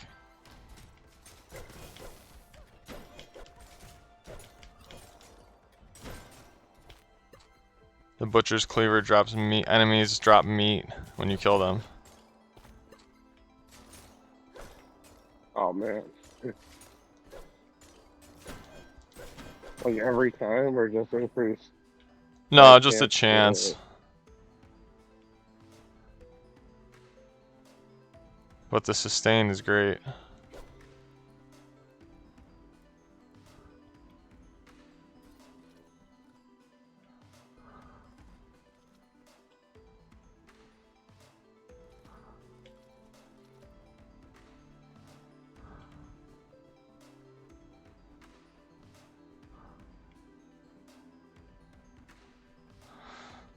Alright. Caverns 3.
I regret taking this delivery.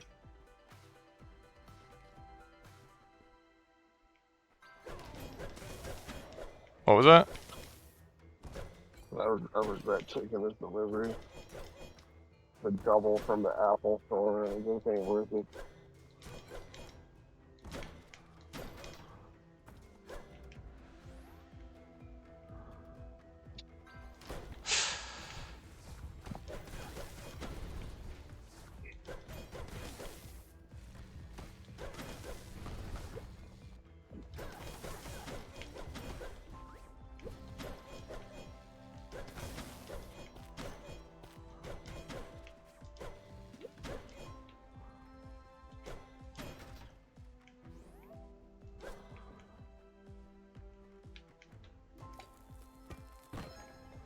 Okay.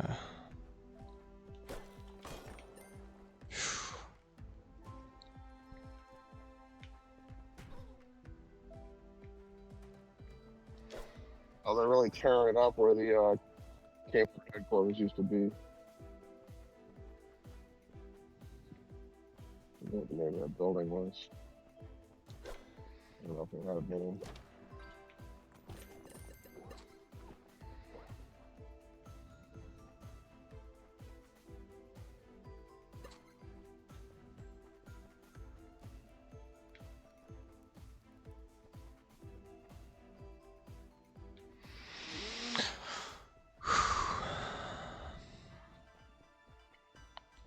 Chelsea and I were playing Sundered last night. She was getting stuck on this one part where the darkness chases us. Dude, we tried it over and over and over again. She was determined to beat it. I could see her getting better and better at it eventually. I mean, it was like the end of the night. We beat it. It was awesome. Great feeling of accomplishment. Way to end the night, you know? Yeah, game was awesome.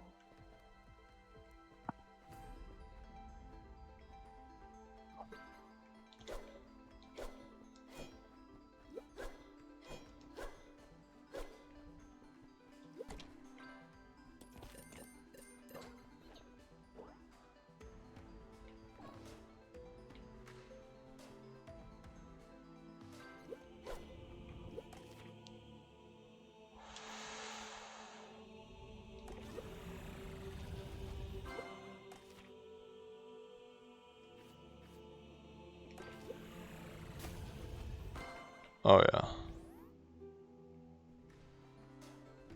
The fucking car behind me ran the red. What a goof. Couple more rooms back here. I was pushing it. He definitely ran it.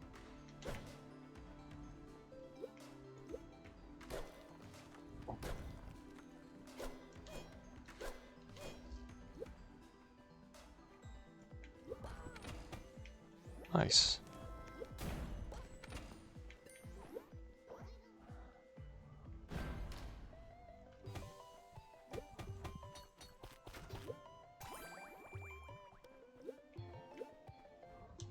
Here we go.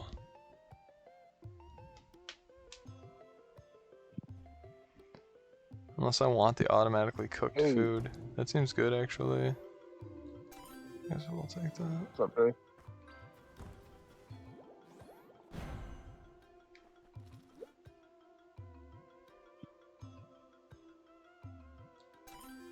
I'll take that.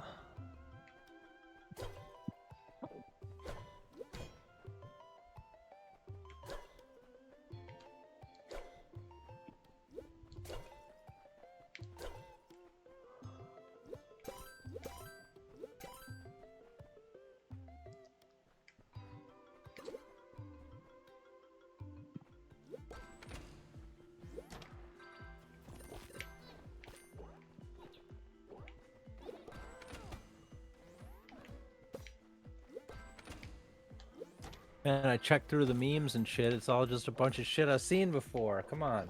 How about the personality ones? I did be dumping them. Oh, you know what? I didn't look at that yet. What are the new personality ones? Let's see.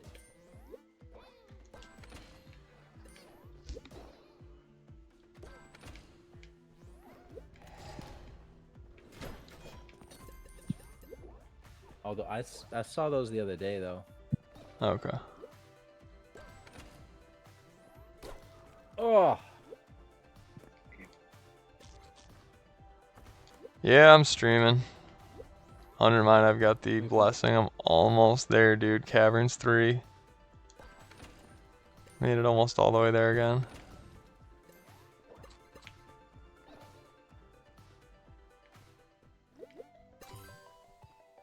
I'm just not even breaking the gold out this time. Like, screw the gold. I don't need the gold. Gold can stay there in those stupid blocks. I don't need to call the pilfers.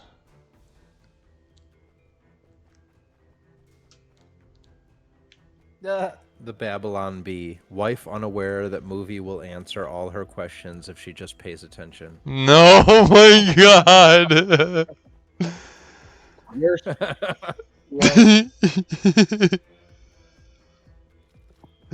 What's up? What's going on? Yeah, welcome to the stream, bro. With the stream. Never Streaming come off Undermine, stream. dude. So throw in the Discord. Dude, I had Taco Bell this morning. My stomach is not okay. Who has Taco Bell in the morning? Well, they serve yeah. breakfast now. I haven't had it, I don't think, but they do sell it. I ain't going to Taco Bell before noon. You know what I mean? The fuck? Like White Castle, like I do breakfast. Like Taco Bell now. Don't do it. That's two places I would not do breakfast, to be honest. White Castle is actually amazing. You should try it. It's insane. Dude, they have spicy fucking sausage sandwiches. It's fucking great. But besides that, my stomach still hurts from fucking 9 o'clock this morning.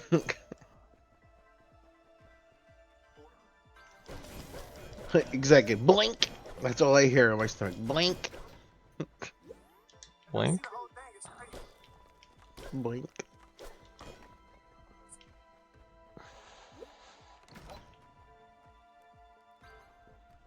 You know who got pretty good breakfast is Wendy's.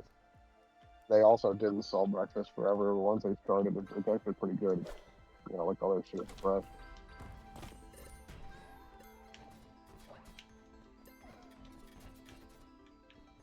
Ugh.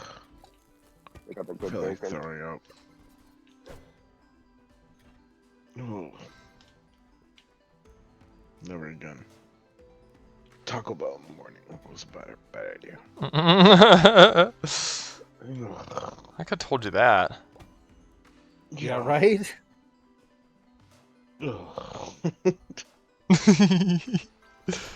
I saw a thing about how that meat that they serve is like very little meat, like the beef flop. It's like actually like barely even meat. He said beef slop. Beef eraser. You know what I mean? Beefy butthole. TB from my butthole.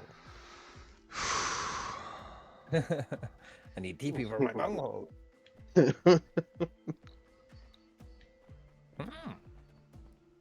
play the slots. Slut.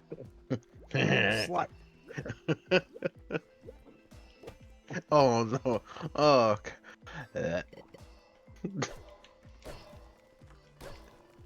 I can't even laugh a lot. I just gotta just chill. Oh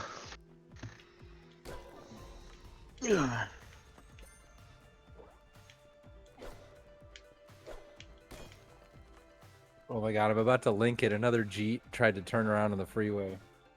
No. Again? What the fuck? I was about to say, dude, did you just play Call of Duty with me? Because that was like a whole thing. This fucking guy turned the Jeep. Turned the Jeep. Yo, literally. That's exactly what he said. Get off the fucking freeways, dude. He would just fucking scatter and just go on the train. And I was like, okay, sure. I'm referencing the fucking South Park where it's about old people driving, and it's like a horror movie. Old people! They're driving! Get off the road! Was it with Family Guy when the Chinese girl goes, "Okay, I'm turning. Everybody, good luck." And she just 3 lanes, no signal. Good luck, everybody else. No signal here. Could have made this last like 10 seconds ago if all these people were signaling. Oh my god, I'm If it gonna went shit straight, myself. I made the left, I'd be done. He ate Taco Bell for breakfast, dude. Pray for his stomach. Drink like 2 glasses of milk and then just like let it out. Oh, he said drink milk. just push the issue. Dude, you have no idea, dude. I've been shitting air, dude. You know what that is? To sit in the toilet and go, and nothing comes out. It just hurts. Like, You gotta put a catalyst in there. Start like a chain reaction.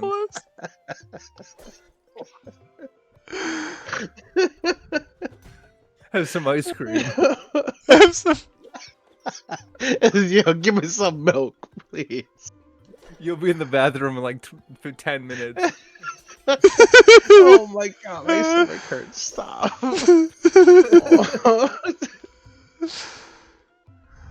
Oh my god.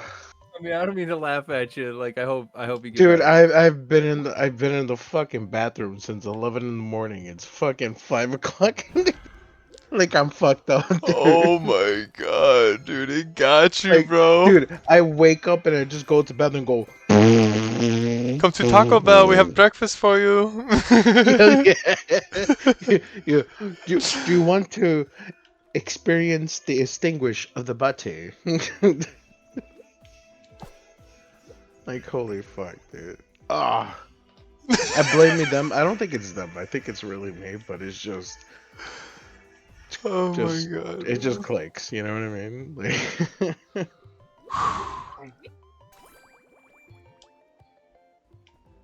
You cracked me up, Henry.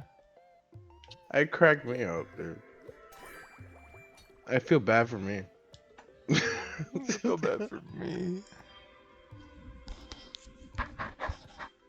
Do you order this to wake up and go, no. Oh shit, this is the whole thing. Sometimes it's just better to be like the guy from Dumb and Dumber and just like fucking flowing it all out. It'd be better than waiting for it. Right. You wish it was like that, bro. Yeah, I done that too. Better out than in, right? Better out than in. He said, Yeah, send some until ice you- cream.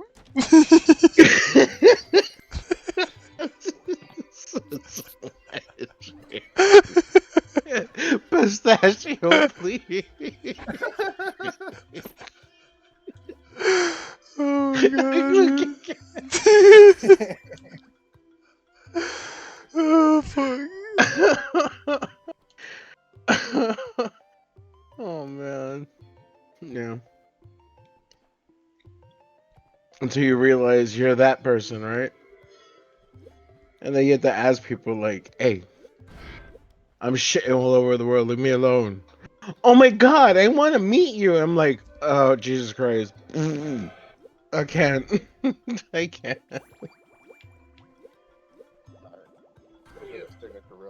Yeah. He said, yeah, nigga, give me that pizza, son. Thank you very much. Have a great day.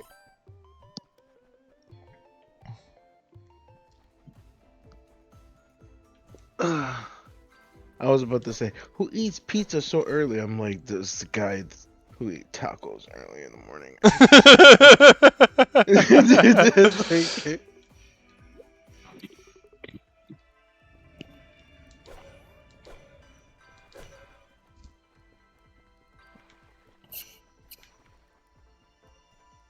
Okay.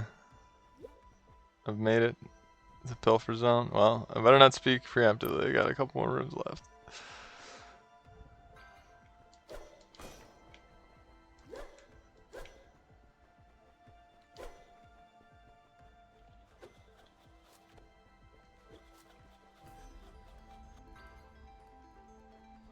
That's the wrong exit I accidentally went down last time. Like, how stupid. Like, what? Who does that? Alright, here we go. Well, actually, it looks like there's a potion back there. I wonder if I can grab that potion real quick.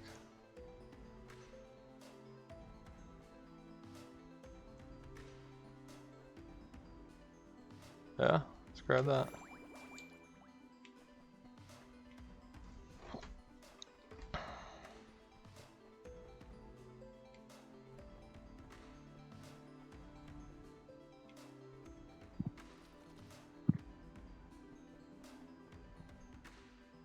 Here we go, Pilfer Zone! Here we go! We're in. We're in. We're in. Now we just need to not mess this up. We're in.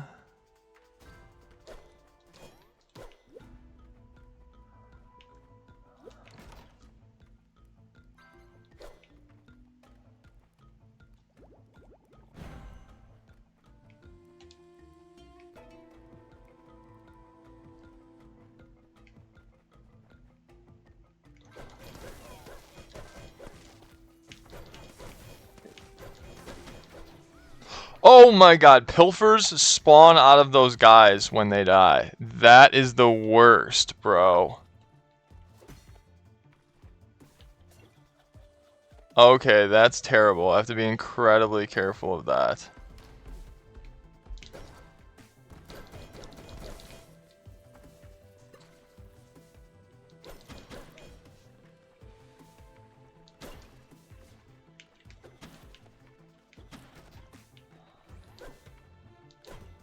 That's wild, yo. I did not remember that.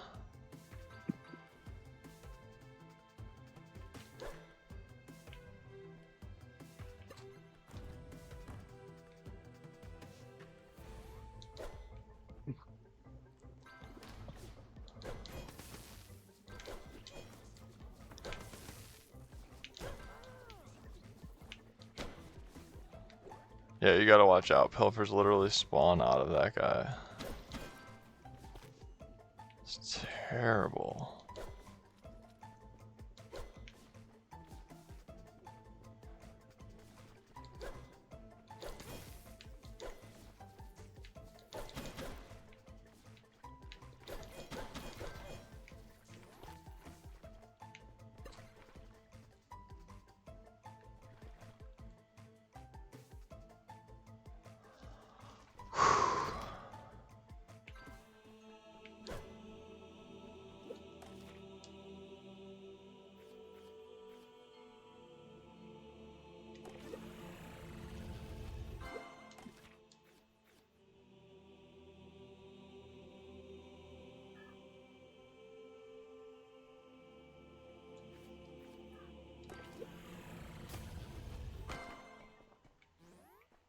In the night. This is it. Did I make it? Dun, dun, dun. No, I thought this was it. Wait, wait, wait. Is it it? This is it. This is it! Ruffles. Hey, you know he's old. Who writes Ruffles? Take back self-control. He gets it.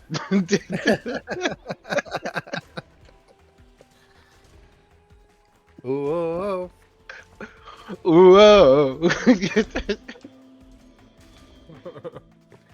bro, I think that was on a GTA. Yeah. Right. Vice City, yeah. Yeah, I was about to say Vice City. For sure. Classic. Yep. So I took a nap because, you know, my stomach hurt. So I woke up. That's what I heard. Ooh, whoa. Whoa.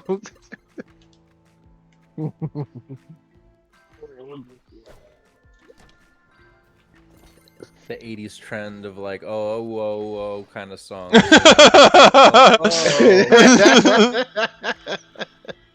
It's like Electric Avenue. Electric Avenue. Oh my god, now I gotta listen to this one.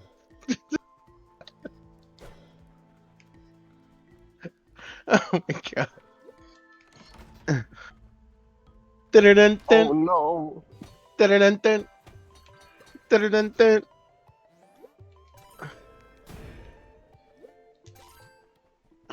Out in the street there is violence. Yeah, he gets it. He gets it. We gonna rock down to Let's go. Electric Avenue. That's now that song always makes. Well, I mean, it's 50 Electric fucking years ago, Avenue. but, like they put that shit in Pineapple Express at the beginning, and I can't fucking think of anything else now. So I gotta.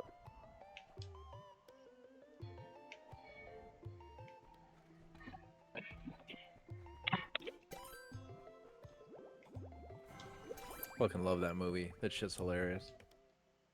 I'm about to go old school here. I'm about to go fucking Guardians of the Galaxy here. Signature in the middle Guardians. Yo, if you want to Electric see, Avenue. if you want to see the end of the Pilfer dungeon, this is it. I've made it. I'm trying to get. I'm like in the last few rooms here. I'm in the bonus zone.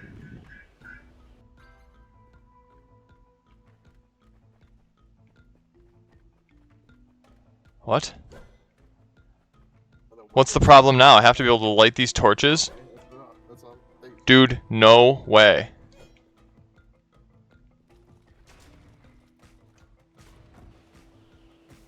I think there's actually a torch lighter at the shop. No freaking way. I almost don't even believe that's real.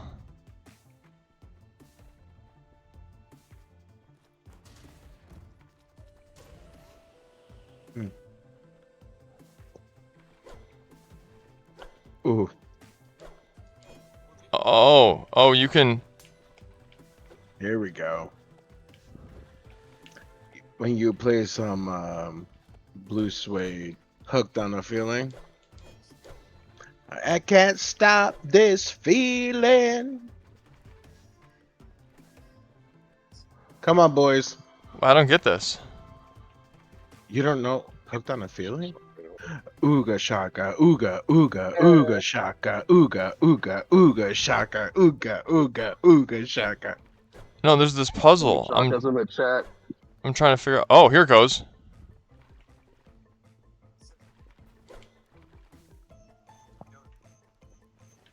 There it goes. That's Blue Suede. That's that version. Blue Suede? Is That what was it's called? crazy. I just had to solve that puzzle. I'm not even messing with it right now. I want. Oh shit! It is called Blue Suede. Oh no. What's Blue Suede? Oh my god. The Ooga Chaka version. Ooga, ooga, ooga shaka. This is way too It's not clutch the right now. original, but it's like the best version, right? This is way too clutch right now. I need to focus on this so hard. This is crazy. Deep inside of me, Dun. girl, you just don't realize What you do to me. Oh god. I'm sorry. Dun, dun, dun, dun. And before Richard kicks me, I'm gonna go to Bunchin' Beats. Who the fuck makes a channel? Alright. Bouncing beats? Like what the fuck?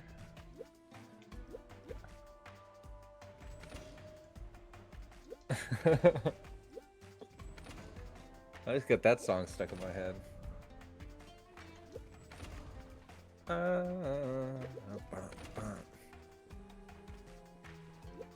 Shit, how do I get back there now?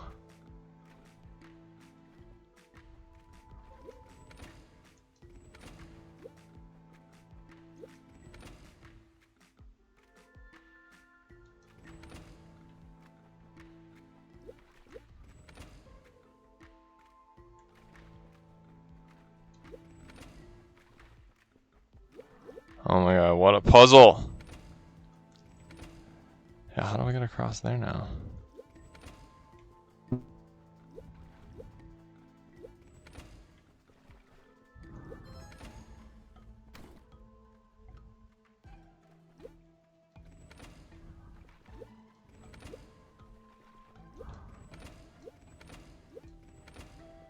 There we go. Wait. How does this work now? Yes!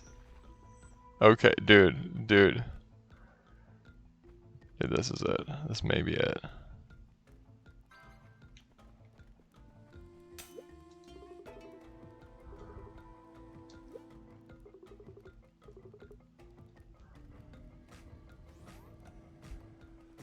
Yes! Yes, dude.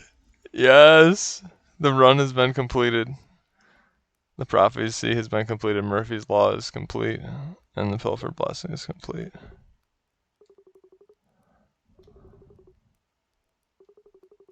You're done with the run entirely? No, I've made it to the, basically the end of... I just needed to get this heart to, I think, this point. I think this was the goal here. And now I've gotten the, I'm about to get the achievement, I'm sure.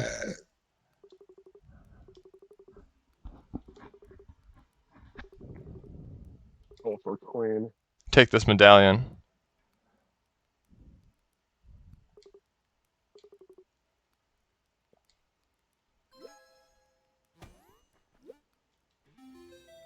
Favor of the Queen. Haha. So I thought the favor of the queen was supposed to like do something. Yeah, this is like the last item in the whole thing that was like grayed out here. A sign of the friendship and cooperation. Upgrade. Oh, that's right. Now the pilfers bring the money to you. I think. I think is what happens now. Yeah, but that was basically the point of this run. It was just completing that series there. That was dope.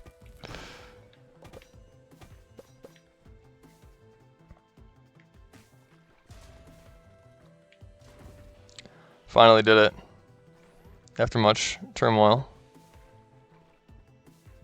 And tribulation.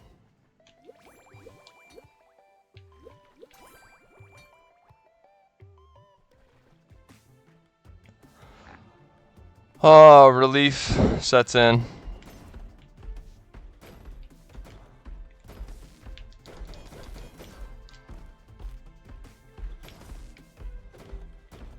Deeply regret taking this delivery. Taking forever. Finished it now, but we'll have to drive to a viable fucking location for another one.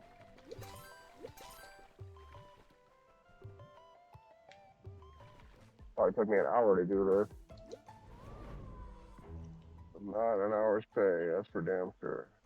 Right.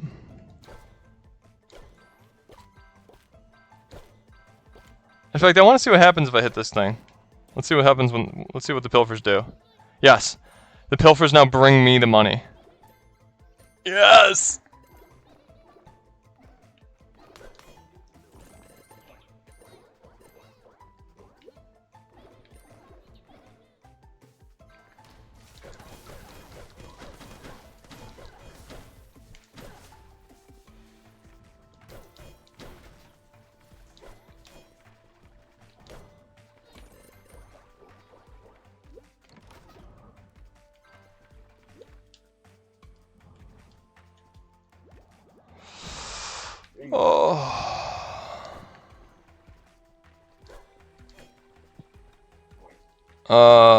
Jay, you there?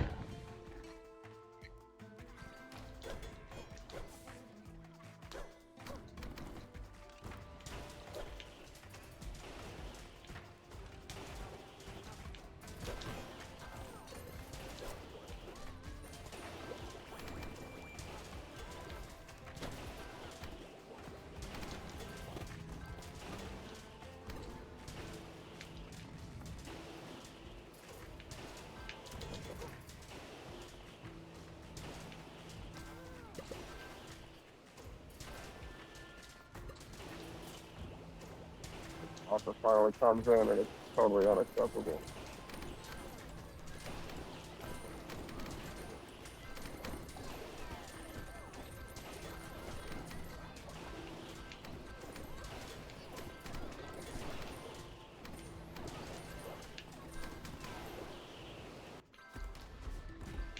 Look at this eastbound rush hour traffic, man.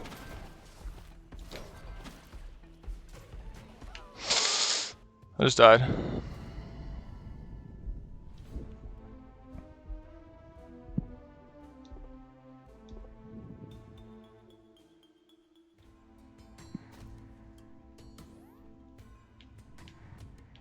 Yeah, that was insane. So let's see. Oh yeah, you keep that. Yeah, you lose that buff now. So yeah, I guess there was no point in even doing that. I thought you get an achievement or something.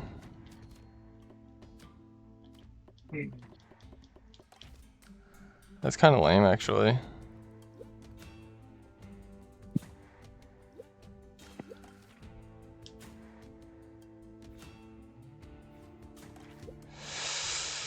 Alright, well, at least we've completed it. We got the buff to where it was supposed to go, checked it out.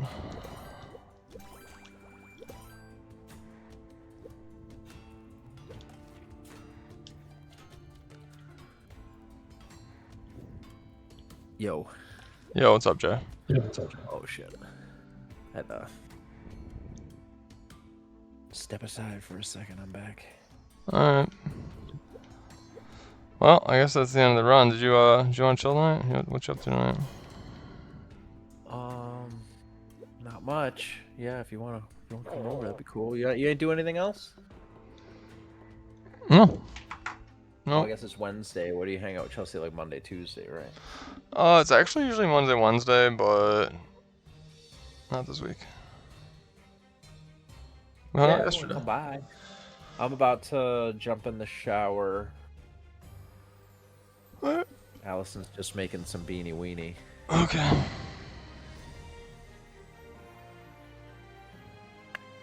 Still didn't get dabs. I got no dabs. Oh no, I'm also out. Got no torch fuel. Oh no. I keep thinking about going, but then I keep not doing it. You want to pick you up and we can go, or you want to just like get some shit and bring it?